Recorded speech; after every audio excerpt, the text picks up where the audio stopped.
De retour à Entre nous, exclusivement sur les ondes de TV Rogers. Et vous savez, à Ottawa, nous avons une activité qui est quand même très populaire et ce sont les marches hantées. On en parle avec Paola Saint-Georges, qui est coordonnatrice aux événements et également guide de la marche. Et Paola, cet été, bien sûr, vous avez des marches que vous avez faites spécialement pour la période estivale. Quelles sont-elles?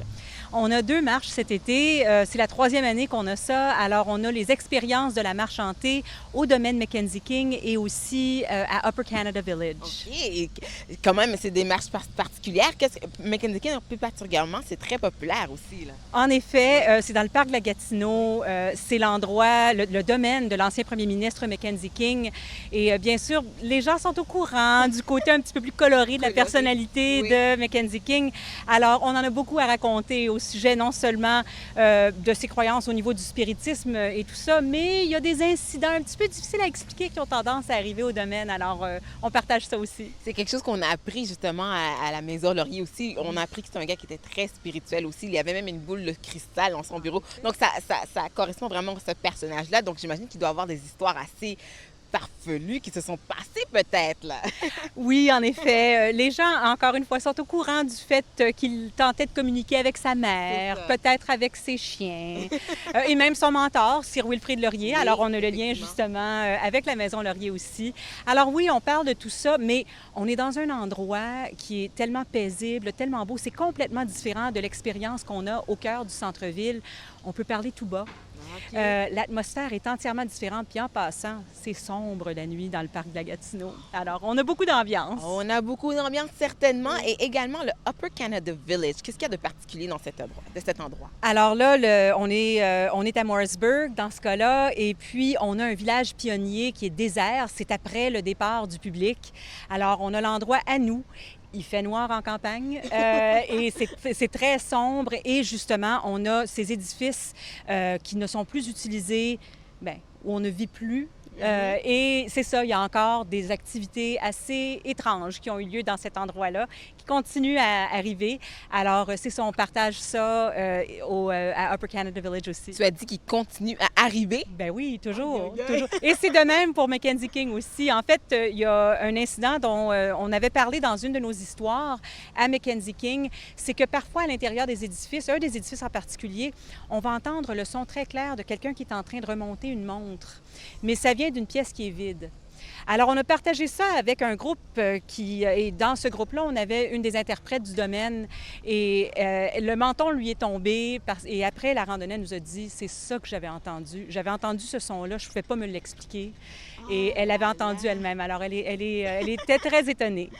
Bon, on rassure tout le monde, ce sont des marches qui sont quand même faites pour toute la famille aussi. Il peut y avoir des histoires, mais c'est pour toute la famille. On est des conteurs, alors il n'y a personne qui va sauter tout d'un coup, crier « bouh » ou quoi que ce soit. Oui. Cependant, pour les plus jeunes enfants, c'est peut-être, dépendant de la randonnée, ça peut être un petit peu intense comme expérience, oui. Même si ce n'est que l'histoire et la voix du guide. L'atmosphère est certainement tout à fait frissonnante. D'accord. Alors, pour les plus jeunes enfants, je dirais que ça serait peut-être faudrait considérer une autre sorte d'activité. OK. Alors, OK, c'est noté.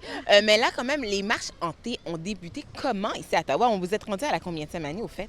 On commence notre 21e saison. Okay. Alors, ça a commencé il y a 21 ans à Kingston, en fait. Oui. Notre fondateur, qui était un étudiant, a décidé d'offrir ça. Il avait suivi des marches semblables en Angleterre. Oui. Il a été inspiré. Il a amené ça, ce concept-là, cette formule-là au Canada.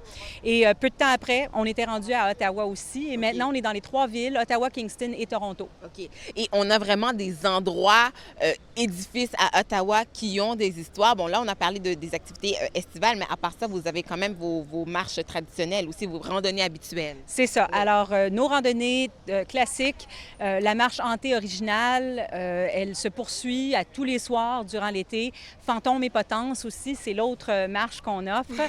Et alors, ça, là, c'est des marches, et on les alterne en français. À tous les soirs, il y a au moins une marche en français. Oui.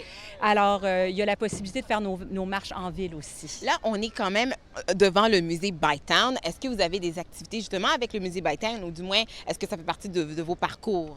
C'est un de nos édifices préférés ici à Ottawa parce que Dieu sait que c'est un édifice qui a la réputation d'être hanté. On aime beaucoup en parler. Ce sont des bons partenaires à nous. Alors oui, l'édifice du musée Bytown, on aime beaucoup en parler durant notre marche hantée originale. Une des choses dont on va entendre parler souvent, c'est que les gens vont entendre soudainement des bruits de pas dans un des escaliers. J'ai entendu cette histoire-là. Oui. Vrai, et quand ils se retournent, il n'y a personne qui est derrière eux, mais les bruits de pas vont se poursuivre encore pendant une marche ou deux. OK. Alors, ce sont des choses qui ont tendance à se passer au musée Bytown, entre autres. Oui. Et ce sont des histoires qu'on aime beaucoup partager avec le public aussi. Là, je sais que vous avez une nouvelle randonnée, je crois bien, qui est en anglais présentement, mais explique-nous quand même ce que c'est. Alors, c'est The Great Ghost Adventure, ou en français, La fabuleuse aventure de fantômes. C'est vraiment destiné aux familles. Alors, pour ceux qui ont des enfants un peu plus jeunes, qui seraient peut-être trop jeunes pour nos autres marches, bien là, on cherche les enquêteurs paranormaux juniors et on les amène ici au musée Bytown. On partage des histoires avec eux, certainement, des histoires de fantômes, mais aussi, on leur donne l'occasion d'enquêter et de déterminer si, selon eux, le musée est en effet hanté ou pas. Oh là là! Écoute, Paola, toi, tu as fait des randonnées. Est-ce que tu as des anecdotes, une anecdote vraiment qui t'a marqué d'une expérience que tu as vécue, là? Bien, il y a une chose qui se passe très régulièrement quand j'offre la randonnée à la prison, et c'est que les gens qui prennent des photos, soit avec leur appareil photo ou leur téléphone, à deux endroits très particuliers, notamment le couloir de la mort et devant la potence. Oui, les téléphones se ferment tout d'un coup. J'ai eu ça avec des équipes de tournage aussi de télé. Les iPads, tout d'un coup, tout s'éteint. Dès qu'on sort de l'édifice, tout se rallume. Et si c'était arrivé une fois, j'aurais ignoré. C'est deux fois coïncidence, mais je vous dirais que ça arrive au moins un quart ou même un tiers de mes randonnées. J'ai des gens subitement qui vont... Coudon, mon téléphone marchait il y a 30 secondes.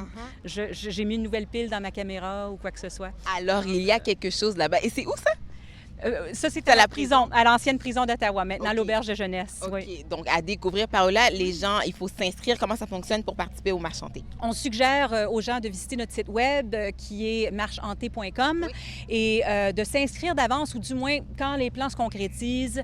On est très occupés, bien sûr, durant la saison touristique. Alors, si possible, de réserver leur billet d'avance, de nous donner un coup de fil. On peut le faire au téléphone aussi. Ou s'ils sont près de nos bureaux sur la rue Sparks, on est toujours content de les voir en personne pour acheter leur billet aussi. Donc, certainement, on va faire ça cet été. Merci beaucoup, Paola Saint-Georges. Donc, rendez-vous sur le site web pour les détails. Nous, on fait une courte pause et ça se poursuit entre nous, exclusivement sur les ondes de TV Rogers.